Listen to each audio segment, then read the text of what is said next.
Assalamualaikum warahmatullahi wabarakatuh.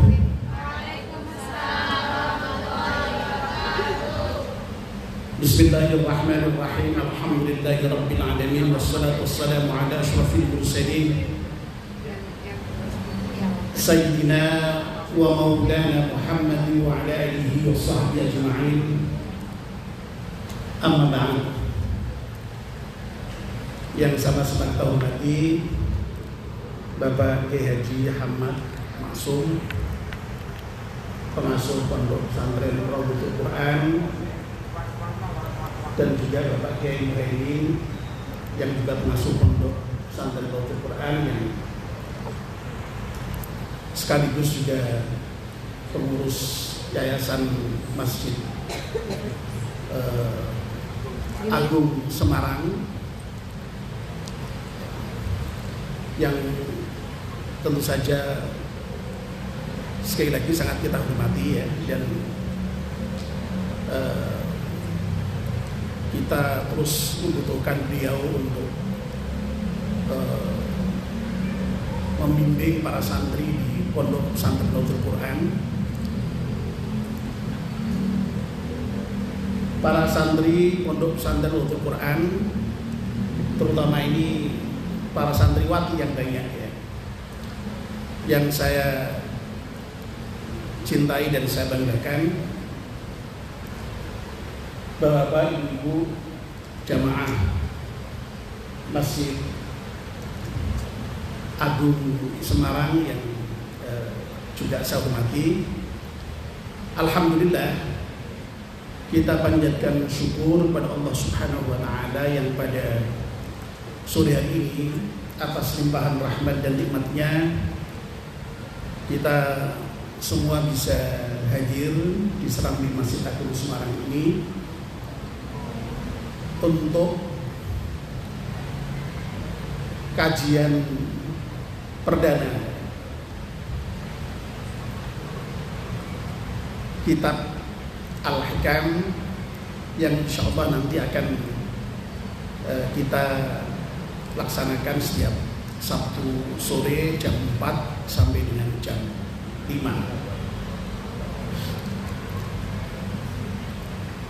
Yang kedua, salam semoga Allah limpahkan pada junjungan Nabi kita Muhammad sallallahu alaihi wasallam yang kita tunggu syafaatnya besok di hari kiamat. Bapak, Ibu, santriwan dan santriwati yang saya hormati, yang pertama tentu saja saya mendapatkan kehormatan yang luar biasa ketika Bapak Kiai Hamad dan Bapak Kiai Muhaimin meminta saya untuk ikut mengisi kajian di Pondok Pesantren Rawdatul Quran maupun di masjid. Waktu awal Pak Kiai Hamad meminta boleh dua-duanya, di masjid boleh, di Rawdatul Quran juga boleh. Tapi saya kemudian bisa satu aja sudah, alhamdulillah ya. Dan itu pun saya tunda-tunda. Sebenarnya sudah agak lama ini ya. Saya diminta untuk di sini, tapi saya rasanya itu merasa kayak tidak pantas gitu ya. Saya isi kajian di sini ini ya. Lalu ya akhirnya ya bismillah ya, derek dawuhnya Pak Kiai Hamad dan Pak Kiai Muhaimin, saya insya Allah akan ngaji hikam setiap Sabtu sore ini. Tempatnya di Masjid Agung, tapi yang audiensnya para santriwan dan santriwati Pondok Rawdatul Quran yang terutama. Dan sekali lagi ini kita syukuri karena ini merupakan kajian yang pertama. Bapak dan Ibu serta santriwan dan santriwati yang saya hormati, kita berharap ya mudah-mudahan kehadiran kita di majelis taklim sore hari ini termasuk ke dalam apa yang dijanjikan oleh Rasulullah SAW. Man salaka tariqan yaltamisu fihi ilman sahalallahu lahu bihi tariqan ilal jannah. Barang siapa yang melangkahkan kakinya menuju majelis taklim, maka Allah akan memudahkan jalan orang yang melangkahkan kakinya ke majelis taklim itu. Dengan sebab melangkahkan kaki ke majelis taklim itu menuju surga. Amin ya rabbal alamin. Saya kira apa yang dijanjikan Nabi ini bisa kita pahami secara terlat. Pokoknya ya siapa saja yang asal mau ngaji, mau berangkat ke majelis taklim, Allah akan mudahkan ke surga. Tapi saya kira secara rasional juga bisa kita pahami mengapa kok orang yang melangkahkan kakinya ke majelis taklim itu kemudian dimudahkan Allah jalannya menuju surga.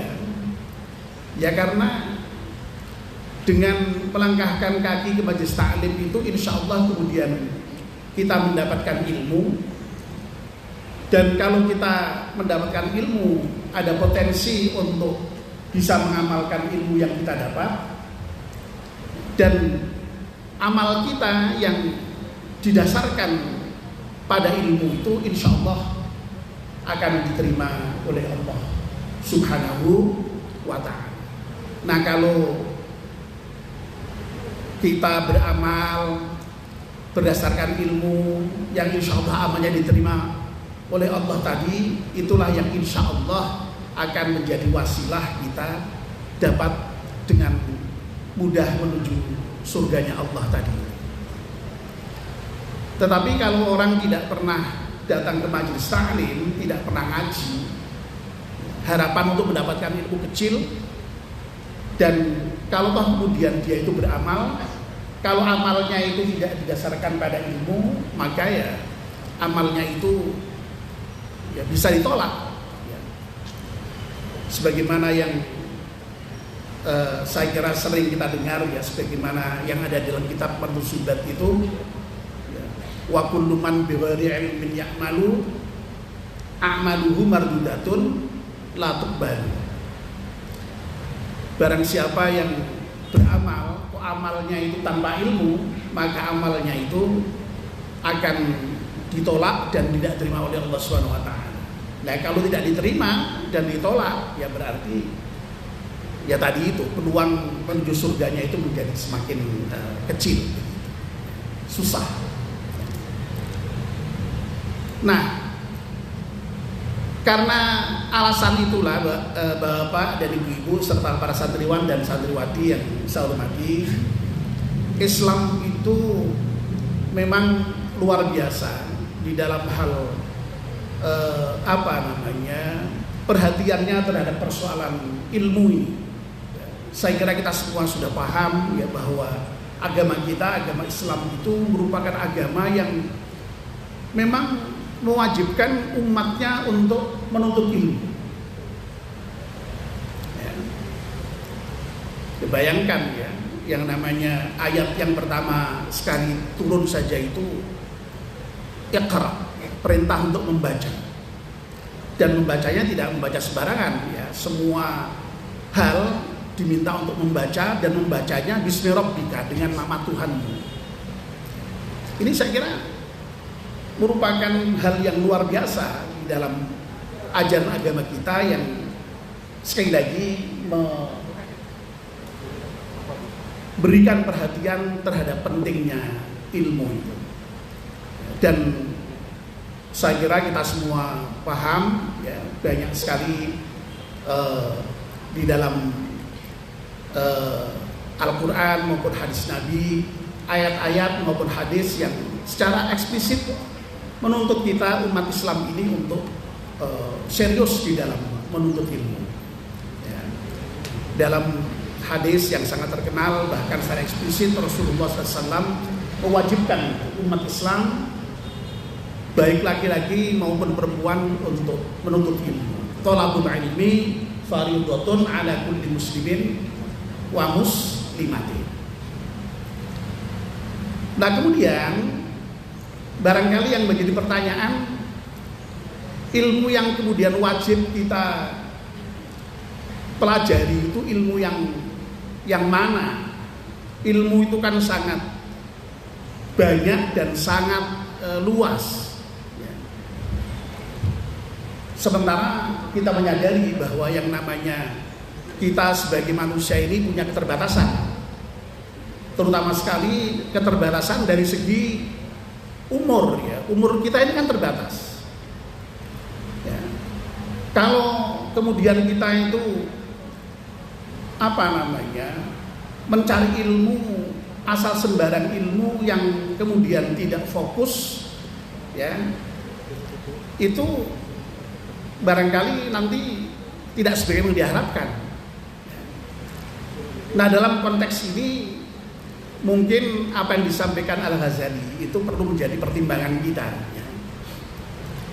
Al-Ghazali itu kan seorang ulama, ya, yang beliau itu sangat dikenal juga sebagai seorang filosof dan juga seorang sufi, ya, yang diantara pemikirannya dalam bidang filsafat itu beliau sangat menekuni dalam hal terkait dengan persoalan keilmuan. Dan diantara hal yang dibahas Al-Ghazali dengan sangat panjang lebar itu adalah mengenai klasifikasi ilmu atau pembagian ilmu. Al-Ghazali itu luar biasa membagi ilmu itu berdasarkan banyak aspek. Ada yang pembagian dari segi sumbernya, ada yang pembagian dari segi metodenya, ada yang pembagian dari segi sifat terpuji dan tidaknya. Tetapi yang relevan dengan apa yang ingin bicarakan ini adalah pembagian ilmu menurut Al-Ghazali dari segi tingkat kewajibannya. Saya kira para santriwan dan santriwati sudah pernah mendengarlah ya tentang pandangan Al-Ghazali itu yang menyatakan bahwa ilmu itu dari sisi kewajiban menuntutnya ada yang bisa disebut sebagai ilmu fardu ain dan juga ada yang fardu kifayah. Nah, terkait dengan kewajiban menuntut ilmu yang fardu ain dan fardu kifayah ini ya persis dengan pengertian fardu ain dan fardu kifayah dalam masalah ibadah ini. Ya. Saya kira para santriwan santriwati sudah paham betul ya bahwa di dalam ibadah kita itu ada ibadah yang sifatnya wajib ain. Wajib ain itu adalah wajib yang bersifat individual, ya, yang setiap kita sebagai seorang muslim wajib mengamalkan. Contohnya apa? Apa contohnya? Sholat 5 waktu, ya, membayar zakat, puasa, itu kewajiban-kewajiban yang disebut dengan wajib ain. Sementara ada yang wajib kifayah, contohnya biasanya yang paling sering disebutkan apa? Sholat jenazah. Ya, sholat jenazah itu wajib, tapi wajibnya wajib kifayah. Artinya apa? Wajib yang sifatnya komunal. Dalam arti apa? Dalam arti kalau sebagian di antara anggota masyarakat itu sudah ada yang melakukan kewajiban itu, maka seluruh anggota masyarakat yang lain, umat Islam yang ada dalam masyarakat itu sudah terlepas dari kewajiban. Nah, ilmu juga begitu. Ilmu itu ada yang sifatnya wajib ain dan ada yang wajib kifayah. Ya. Ilmu yang wajib ain tentu saja ilmu yang memang harus diketahui oleh orang muslim agar supaya dia bisa melaksanakan kewajiban secara individual. Ya, contohnya kalau setiap orang itu wajib ain untuk melaksanakan sholat, berarti ilmu tentang sholat itu ya sifatnya wajib ain. Tidak boleh ada orang Islam sampai tidak ngerti ilmunya sholat, itu jangan sampai. Kalau puasa itu merupakan wajib ain, ya jangan sampai orang Islam kok tidak ngerti ilmunya puasa. Kalau orang Islam itu punya kewajiban membaca Al-Quran, ya jangan sampai orang Islam kok tidak bisa membaca Al-Quran. Nah, begitu. Tapi kalau wajib kifayah itu ya wajib yang menyempurnakan secara komunal. Misalnya kalau sholat itu harus pakai penutup aurat, berarti harus ada pabrik kain, harus ada insinyur tekstil. Loh, yang namanya insinyur tekstil itu harus ada memang. Berarti penuntut ilmu tentang perkainan itu ya wajib, tapi wajibnya wajib kifayah. Artinya apa? Tidak semua orang harus menjadi insinyur teknik bikin kain misalnya, atau teknik industri tekstil misalnya. Tidak harus seperti itu. Kalau ada orang sakit itu harus ada yang mengobati misalnya. Berarti menuntut ilmu kedokteran itu wajib, tapi sifatnya wajib kifayah. Artinya apa? Tidak semua orang Islam harus jadi dokter begitu. Bisa dipahami ya? Jelas ya ini ya? Jelas. Itulah bedanya ilmu yang wajib ain dan wajib kifayah. Nah, sebenarnya Al-Ghazali itu sangat bagus saya kira ya ketika memberikan penggolongan ilmu atau klasifikasi ilmu menjadi wajib ain dan wajib kifayah itu agar supaya apa? Agar supaya menjadi prioritas. Ya. Jangan sampai kemudian orang itu terjebak, waktunya habis untuk mengejar ilmu yang fardu kifayah, tapi yang ilmu-ilmu fardu ain ditinggalkan. Ya. Saya kira kita akan sering melihat fenomena itu.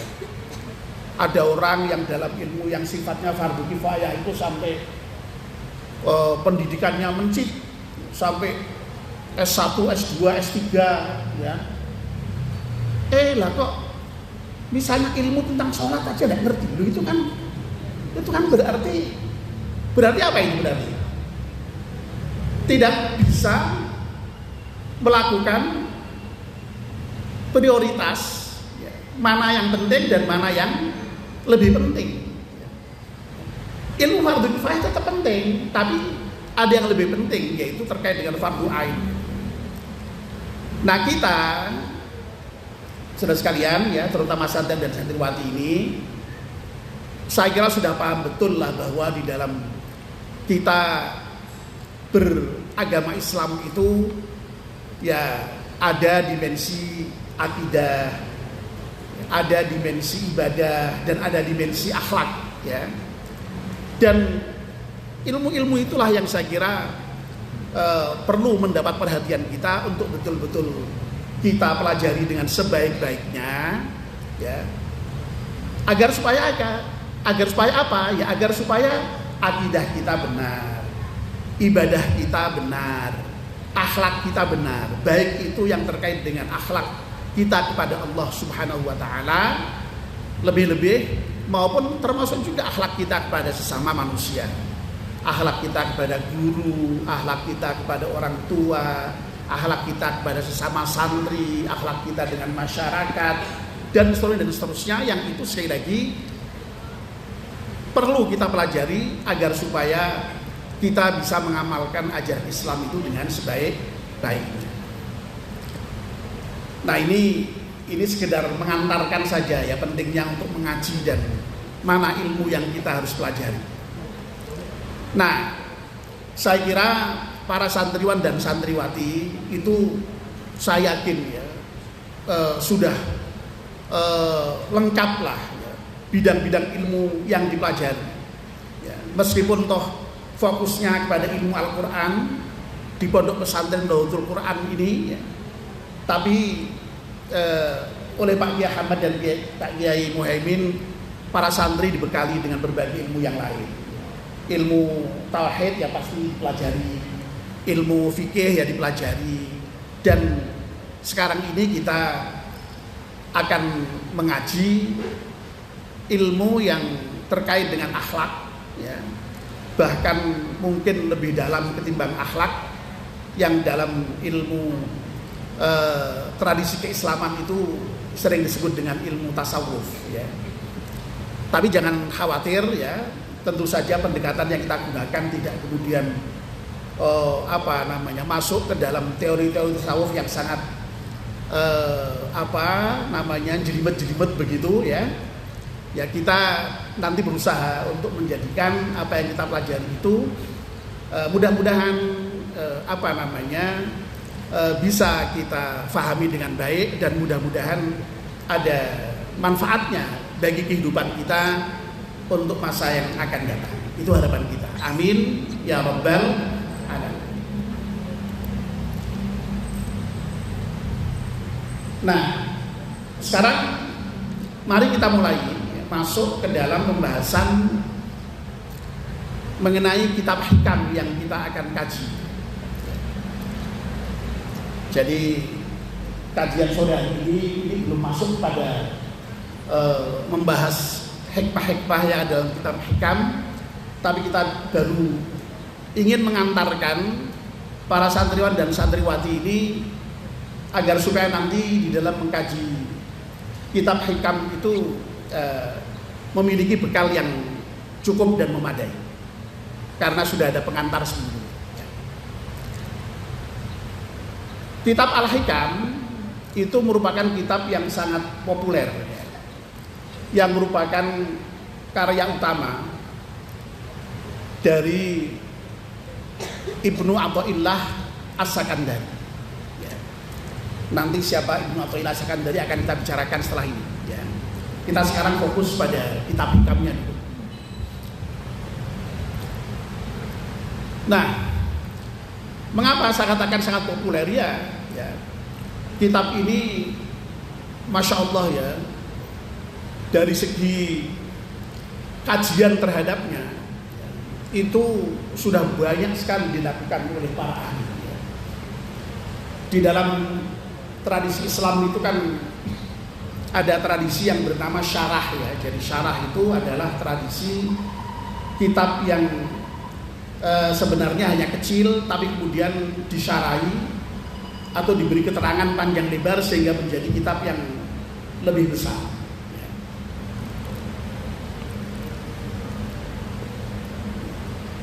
Ini saya membawa salah satu syarah dari kitab hikam ya. Syarh Hikam Al-Athaiyah karangan Syekh Abdul Majid Asy-Syarnubi Al-Azhari Al-Maliki.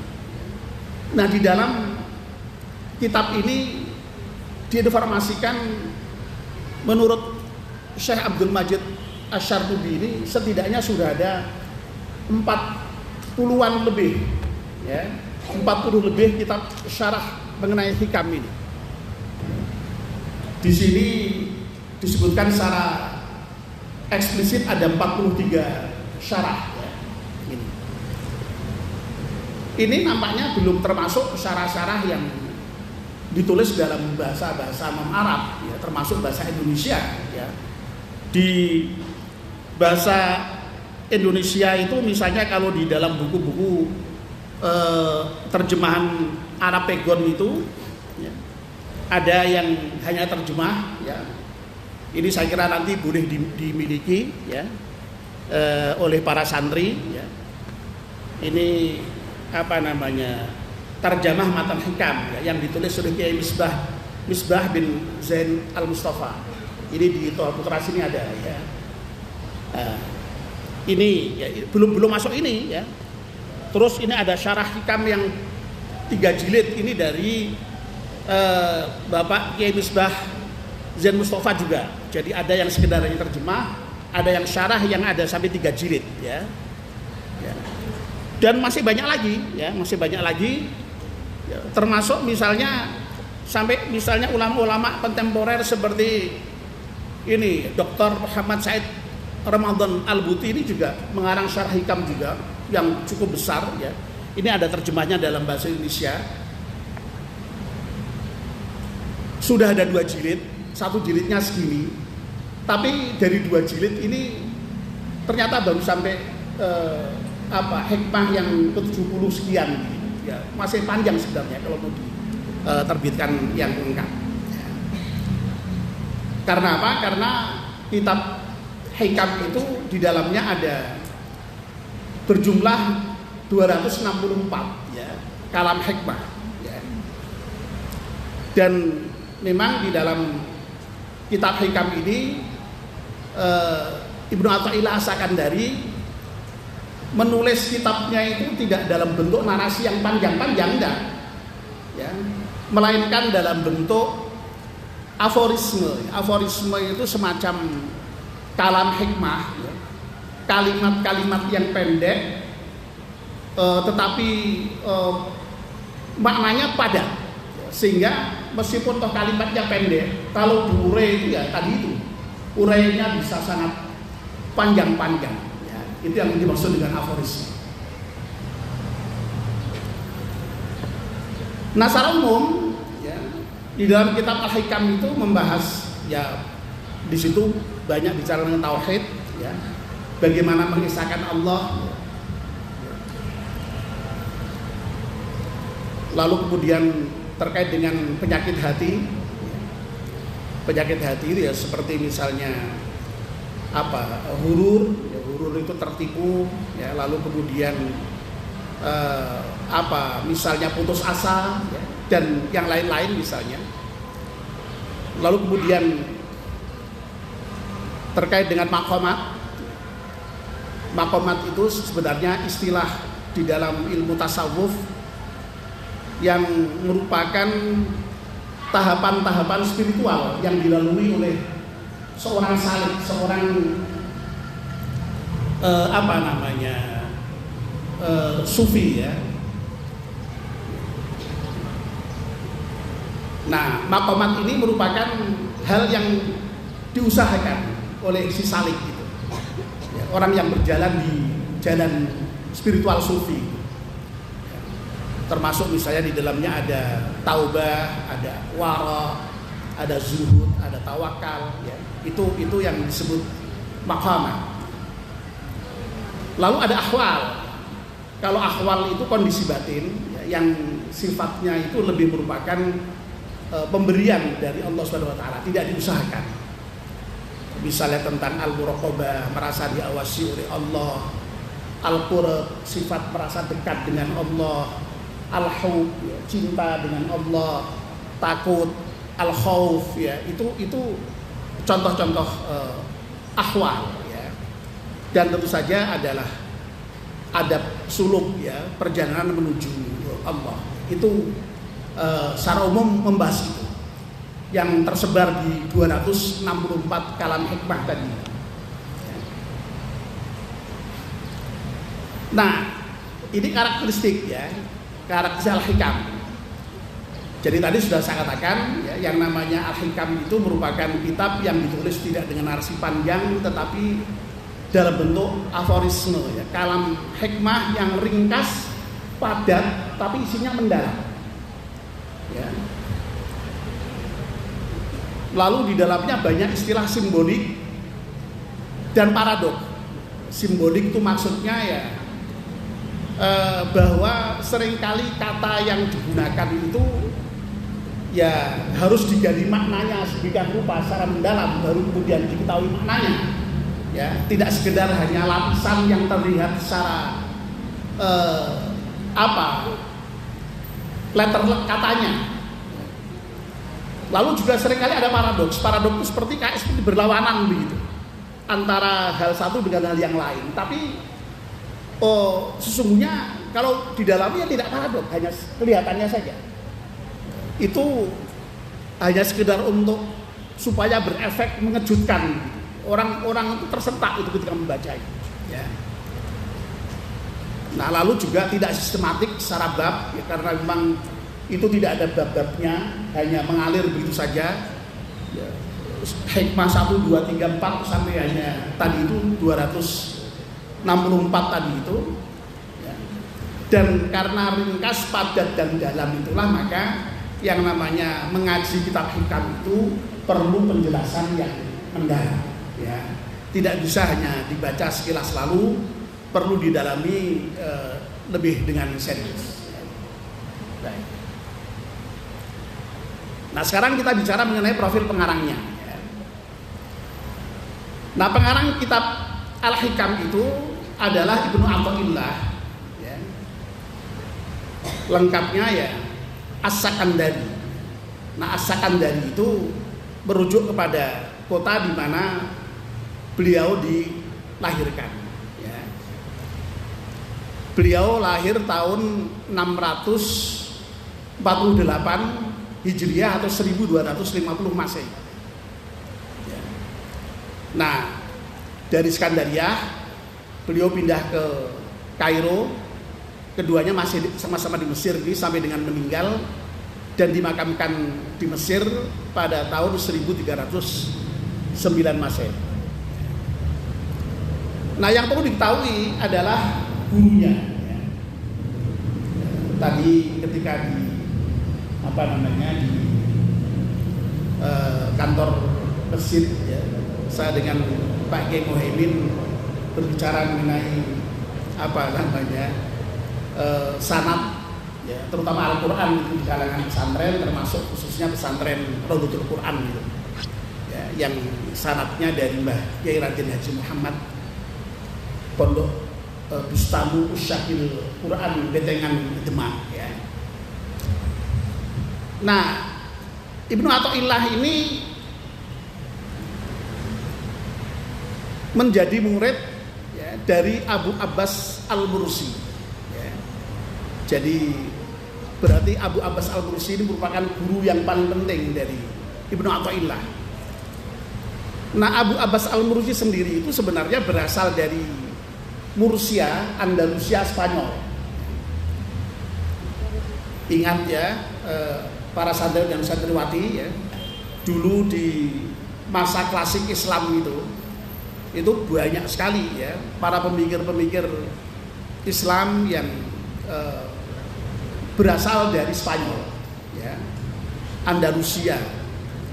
Imam Qurtubi, pernah dengar ya? Itu Cordoba, itu dari Cordoba, ya. Ibnu Rushd, salah seorang filosof yang sangat terkenal, itu juga berasal dari dunia Islam di barat, di Spanyol, di Andalusia. Nah, Al-Mursi kemudian pindah ke Iskandaria. Nah, ketika di Iskandaria itulah Al-Mursi berguru kepada Abu Hasan Asyadili. Abu Hasan Asyadili ini sebenarnya berasal dari Maroko, tapi kemudian berpindah di Iskandaria. Dan Abu Hasan Asyadili ini merupakan pendiri Thariqat Asyadiliyah, ya. Jadi para santriwan-santriwati saya kira pernah dengar, ya, istilah Thariqat itu, ya. Dan Thariqat itu di dalam tradisi Thariqat banyak sekali katakanlah aliran-aliran tertentu, ya. Ada Qadiriyah, ya, Naqsyabandiyah, Syadiliyah, ya. Nah, yang didirikan oleh Asyadili ini yang kemudian dikenal dengan Thariqat Asyadiliyah. Dan ini termasuk Thariqat yang dipandang muktabar, ya, oleh kalangan Nahdi, ya. Nah, karena Ibnu Athaillah As-Sakandari itu murid dari Al-Mursi, dan Al-Mursi ini boleh dikatakan merupakan penerus dari Asyadili, ya. Maka kitab Al-Hikam itu boleh dikatakan ya merupakan ekspresi dari tradisi Thariqat Syadiliyah, ya. Nah, Thariqat Syadiliyah itu nanti ciri-cirinya akan saya sampaikan setelah ini, ya. Baik. Nah, yang perlu diketahui, ya,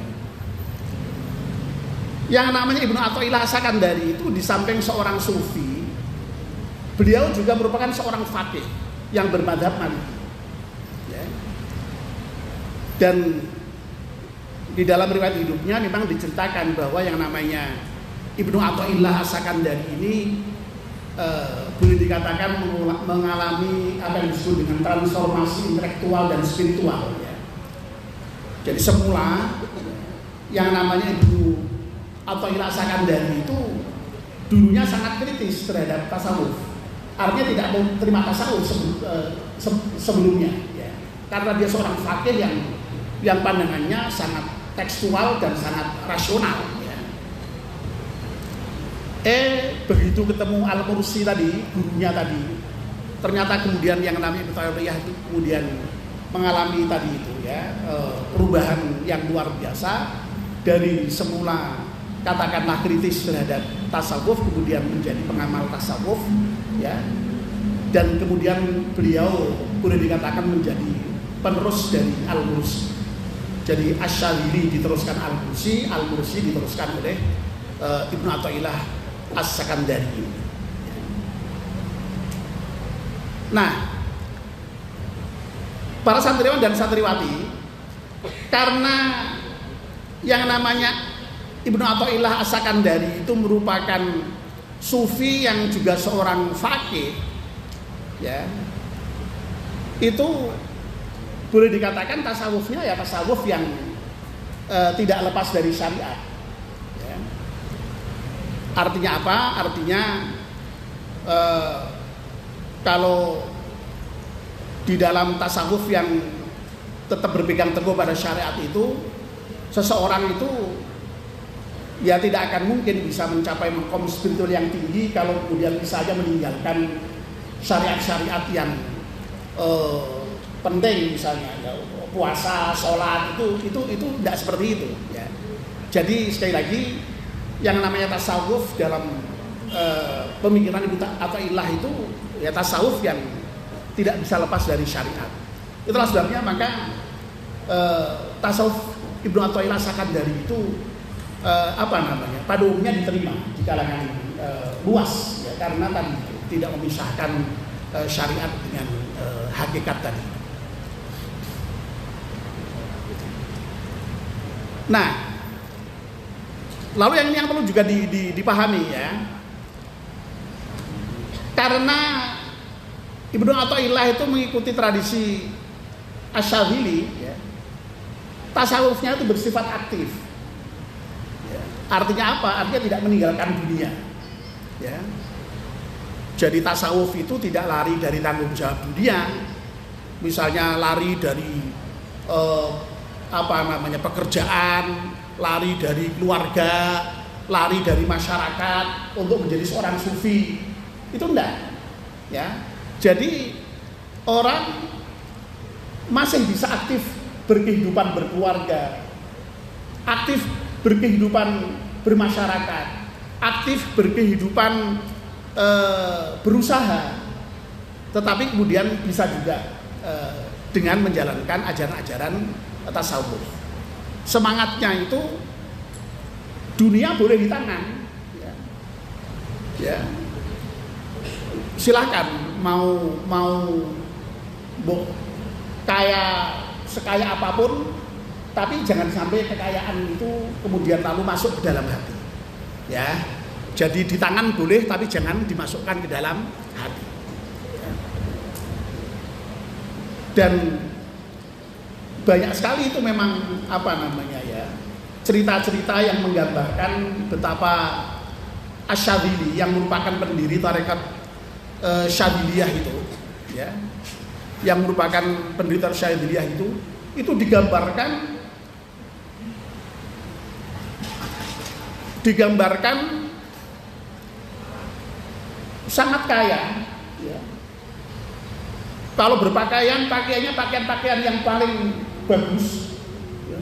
Kalau berkendaraan, kendaraannya ya zaman segitu kuda, ya, kudanya juga kuda-kuda yang paling bagus. Tempat tinggalnya, rumahnya juga rumah yang sangat bagus, bahkan seperti stan. Itu tadi, ya, Asy-Syadzili tadi yang merupakan pendiri Asy-Syadziliyah, ya. Sampai-sampai para muridnya itu pada bingung. Loh, ini guru torekot, guru sufi, katanya mengajarkan kesederhanaan. Loh kok kaya raya, pakaiannya bagus, makanannya enak-enak, tunggangannya kuda yang terbagus, rumahnya bagus. Loh, ini gimana ini? Ya. Pernah suatu ketika ada orang mau sowan gitu ke dalamnya Asyadili itu, ya. Setelah tahu rumahnya itu bagus, itu nggak jadi. Loh, ternyata dikiranya itu Asyadili itu yang diajarkan sederhanaan itu ya sederhana betul, ternyata enggak, kaya raya. Pernah juga suatu ketika salah seorang muridnya melihat Asyadili itu memakai jubah yang sangat bagus, dan yang bersangkutan tuh pernah melihat di salah satu katakanlah toko zaman sekarang itu misalnya itu, oh itu jubah yang paling mahal harganya. Takut juga itu, ya. Dan sampai ditanyakan, loh mengapa kok panjenengan yang mengajarkan sifat zuhud, ya, tidak mementingkan dunia, tapi kok ternyata tempatnya tinggal bagus, makanannya enak-enak, tunggangannya bagus, pakaiannya bagus. Ya tadi itu jawabannya. Ya. Jawabannya adalah dunia sekaya apapun, semewah apapun, silahkan. Asal itu hanya ada di tanganmu, tidak kamu masukkan di dalam hatimu. Ya. Nah, kita ini kan enggak, seringkali memang harta benda dunia itu ya wong kadang-kadang di tangan aja enggak, tapi malah masuk di dalam hati. Itu yang repot kan begitu, ya. Wes miskin, orang di duit, orang di apa-apa, neng malahan hatinya itu hanya terpaut dengan persoalan dunia. Nah, naudzubillah min dzalik, ya itu. Jadi yang namanya zuhud, ya, zuhud itu sering difahami sebagai tidak mementingkan dunia. Itu difahami sebagai kondisi mental. Dalam arti apa? Ya tadi itu tidak harus miskin. Orang untuk bisa zuhud, ya, katakanlah jauh dari dunia, itu tidak harus miskin. Orang itu bisa kaya raya, tetapi dia zuhud, bisa. Ya. Dan itulah model torekot Asy'ariyah itu, ya, yang diteruskan oleh As-Sakandari, Ibnu Athaillah, ya. Nah, sekarang kita beralih kepada urgensi ngaji kitab hikam ini, ya. Jadi ngaji kitab hikam ini saya kira sangat penting, ya, bagi kita, terutama sekali di era modern sekarang ini, ya. Terutama sekali dilihat dari sisi kebutuhan hidup manusia yang multidimensi. Sedikit saya sampaikan ya tentang kita sebagai manusia itu, ya. Kita ini manusia itu kan di dalam diri kita ada banyak unsur sebenarnya. Setidaknya ada 5 unsur. Ada unsur jasad, ada unsur akal, ada unsur qalbu, hati, ada unsur nafsu, ada unsur roh, ya. 5. Semua unsur ini punya kebutuhan. Jasad ya punya kebutuhan, akal punya kebutuhan, apalagi hati juga punya kebutuhan, nafsu ya punya kebutuhan, roh punya kebutuhan. Dan semuanya ya memang sebaiknya dipenuhi, ya. Nah, cuma masing-masing dimensi tadi itu memiliki keutamaan sendiri-sendiri. Kalau jasad atau badan itu keutamaannya cukup, ya. Terkait dengan kebutuhan jasad itu apa misalnya? Makan, minum, apalagi tidur, hubungan seksual, itu kebutuhan apa itu? Kebutuhan jasad. Lah utamanya itu cukup saja. Lah kalau cukup itu sudah terpenuhi baik. Tapi kalau kurang, ya ada masalah. Kalau lebih ada masalah. Itu tentang jasad. Mangan kakean tidak baik, pasti punya efek. Kurang mangan, yo luwe rak ndek energi, rak ndek tenaga. Tidur banyak, kurang tidur ya tidak baik. Tapi kalau kebanyakan tidur tidak baik juga. Yang baik cukup saja. Jasa itu semuanya jasa. Seksual juga begitu. Ya hubungan suami istri itu ya kalau nanti yang sudah punya suami istri ya butuh itu. Ya. Tapi ya secukupnya aja. Berlebih ya tidak baik, kurang juga tidak baik. Itu kebutuhan jasa. Nah kalau akal itu yang melahirkan ilmu kebudayaan itu kan dengan berpikir, dengan akal. Nah kalau akal itu keutamaannya luas. Semakin luas ilmu saudara, semakin bagus. Kalau kurang ilmu, tidak bagus. Cukup-cukup ya juga tidak bagus. Makanya dalam kitab Masuk Ribat itu ada yang tidak boleh terima bodoh tidak boleh. Kita harus jadi orang yang pinter. Semakin pinter semakin baik. Semakin banyak ilmunya semakin baik. Semakin luas ilmunya semakin baik. Itu terkait dengan akal. Ya. Nah kalau hati itu utamanya bersih. Kebersihan hati itu bersih dari berbagai macam penyakit. Ya. Riya, sombong, ujub, apalagi dengki, hasad. Itu harus bersih itu kalau hati. Semakin bersih semakin utama, semakin baik. Semakin kotor semakin jelek. Ya. Nah kalau nafsu itu utamanya apa? Utamanya dikendalikan.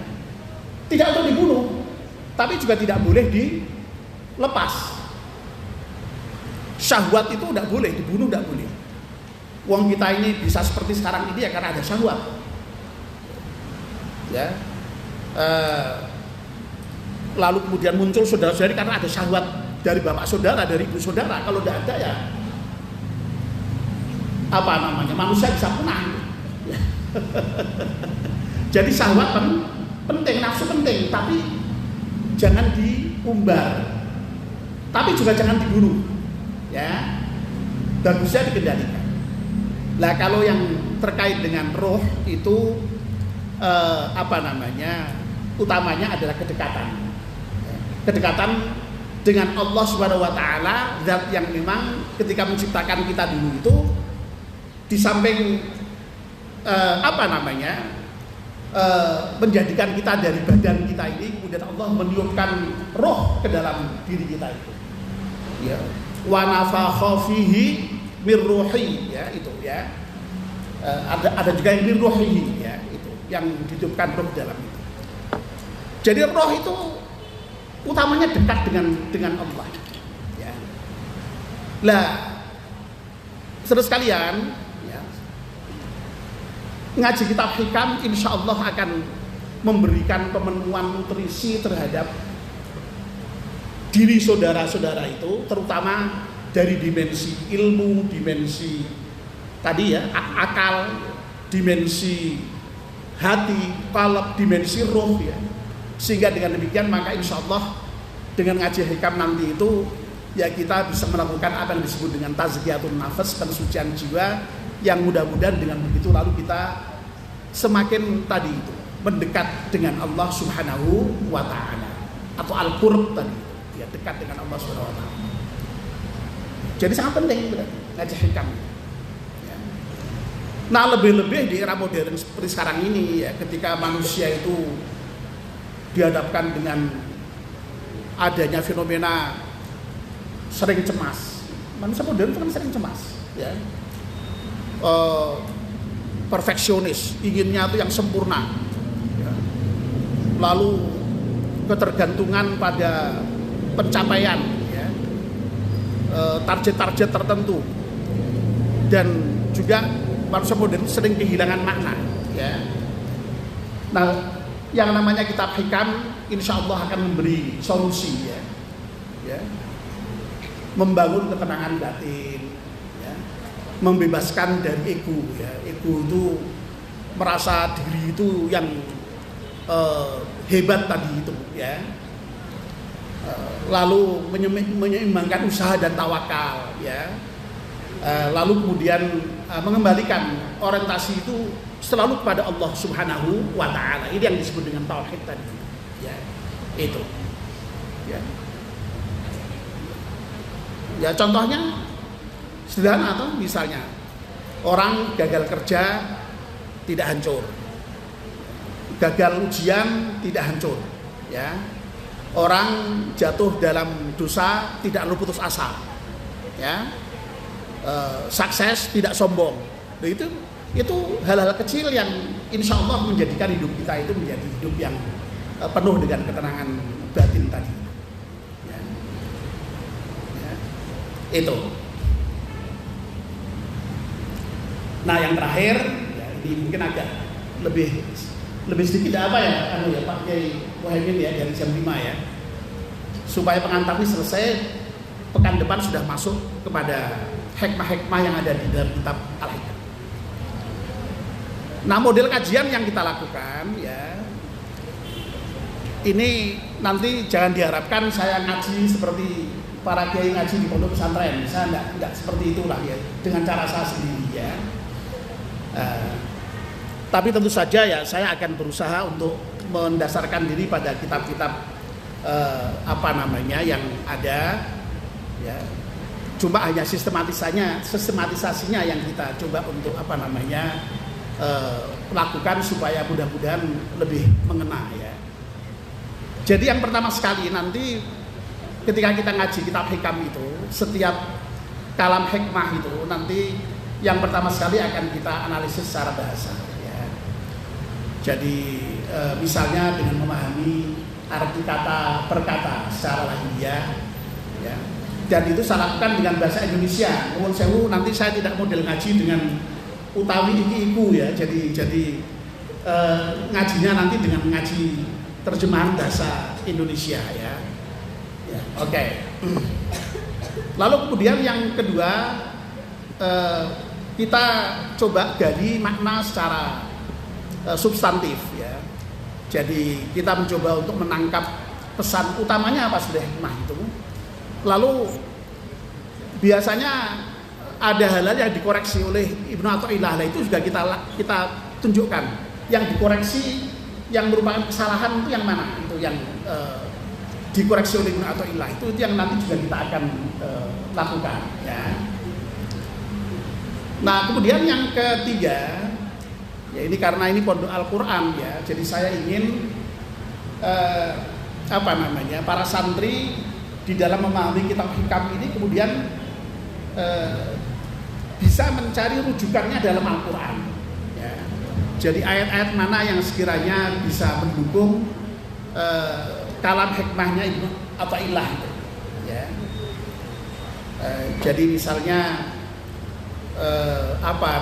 tentang hikmah yang pertama itu kan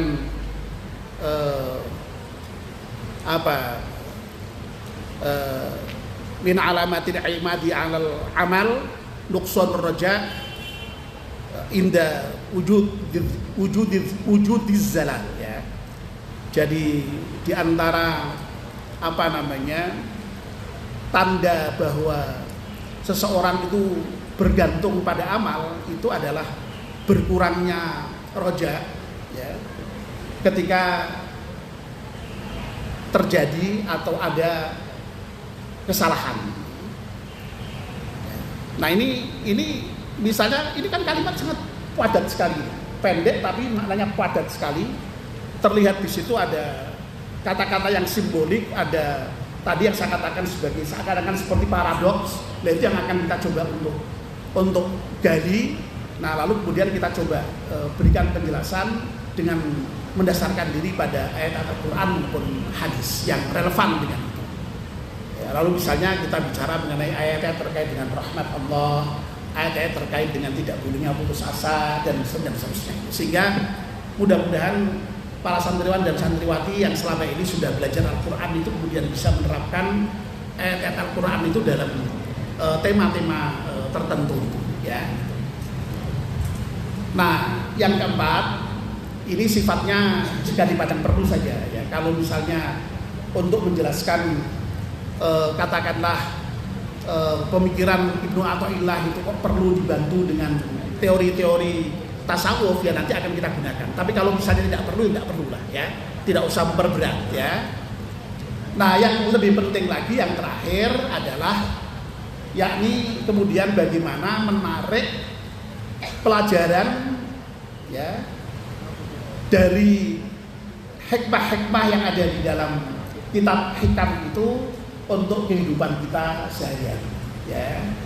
Kehidupan kita dalam keluarga, kehidupan kita di masyarakat, kehidupan kita di tempat bekerja ya, dan seterusnya. Sehingga dengan demikian yang namanya kitab hikam itu tidak hanya menjadi warisan kitab klasik tapi tetap hidup sampai dengan era sekarang ini. Dan sekali lagi semakin sekarang ini malah justru menjadi semakin penting ya.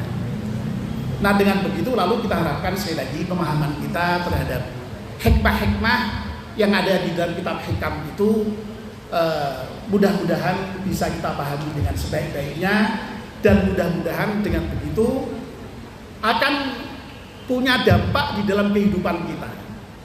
Jadi ingat ya, ngaji kitab hikam ini tidak hanya pakai akal ya, tapi coba direnungkan pakai hati, dihayati, dan setelah dihayati kemudian coba kita praktekkan dalam kehidupan kita sehari-hari sedapat mungkin ya, sedapat mungkin. Sehingga sekali lagi mudah-mudahan kehidupan kita itu menjadi semakin baik dalam hubungannya dengan Allah Subhanahu wa Ta'ala. Amin ya rabbal alamin. Ya, mohon maaf ya, ini lebih 5 menit dari waktu yang sudah dijadwalkan. Ya, saya memang merancang sudah ya untuk pertemuan yang pertama ini hanya pengantar saja ya, dan mudah-mudahan pengantar ini cukup memberikan gambaran ya mengenai apa yang nanti kita kaji dalam kitab hikam itu setiap Sabtu sore ya. Nah, tentu saja akan lebih baik kalau para santri itu punya pegangan ya sekecil apapun ya. Kalau saya sarankan minimal ya yang inilah, yang karangan Mbah Misbah bin Zain Al-Mustafa yang terjemahnya saja, terjemah matan ya. Sebab yang syarah ini ada 3 jilid besar-besar seperti ini ya. Silahkan kalau bisa dipunyai, tapi kalau tidak ya silahkan dengarkan baik-baik ya. Dan insya Allah nanti kalau tidak ada halangan kajian yang kita lakukan ini juga mudah-mudahan bisa diupload di YouTube sehingga bisa didengarkan ulang ya, sehingga mbak-mbak, mas-mas kalau ingin mendengarkan ulang nanti bisa dibuka kembali YouTube-nya ya. Juga perlu saya informasikan ya, saya kebetulan ya sebelum ngaji kitab hikam ini juga sudah ngaji beberapa kitab ya, yang sudah selesai itu kitab kecil Taisirul Khalaq itu kitab akhlak kecil sekali ya.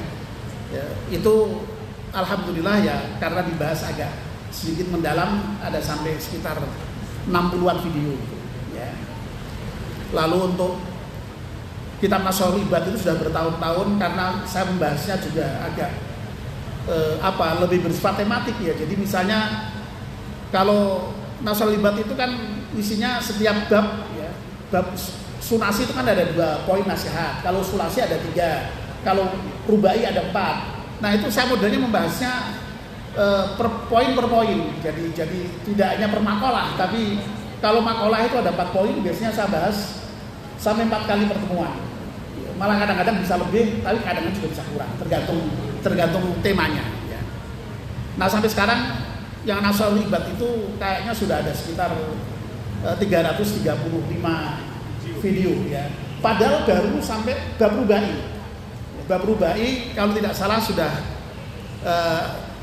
makalah ke-30-an, ini sudah mau masuk ke bab khumasi yang isinya gimana. Tapi mungkin nanti yang belakang-belakang tidak kok per poin ya, karena kalau begitu nanti tidak tahu hatamnya kapan, tidak tahu saya. Ini sudah bertahun-tahun aja tidak hatam-hatam baru sampai bab rubai ya. Nah silakan kalau para santri ingin mendengarkan ya bisa dibuka itu di YouTube saya ya, Solihan Ham, silakan dibuka. Baik, saya kira itu Pak Kiai Hamad, ya Pak Kiai Muhaimin sebagai pengantar kajian Kitab Al-Hikam sore hari ini. Ya. Sekali lagi apa yang saya sampaikan mudah bermanfaat untuk kita semuanya, dan saya mohon didoakan ya, semoga saya diberikan kesehatan ya, dan mudah-mudahan istiqomah ya bisa ngaji ini sampai dengan waktu yang tidak tahu nanti berakhir kapan ya. Dan untuk itu saya mohon ya hadiah Fatihah sekali ya, dan mudah-mudahan Fatihah dari para santri pondok Al-Qur'an ini dijabahi oleh Allah Subhanahu wa taala ya.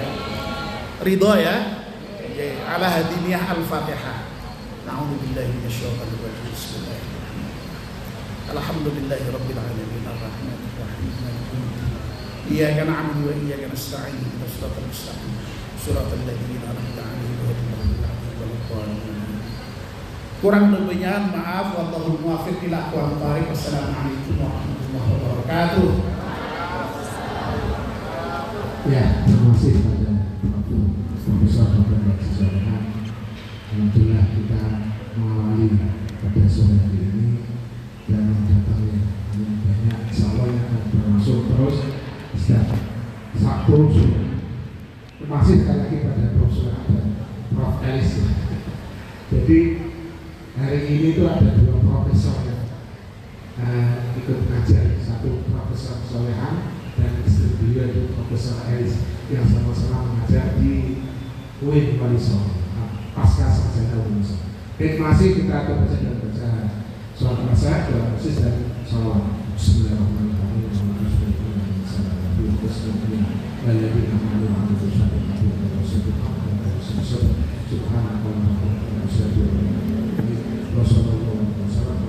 Wassalamualaikum warahmatullahi wabarakatuh. Wassalamualaikum warahmatullahi wabarakatuh.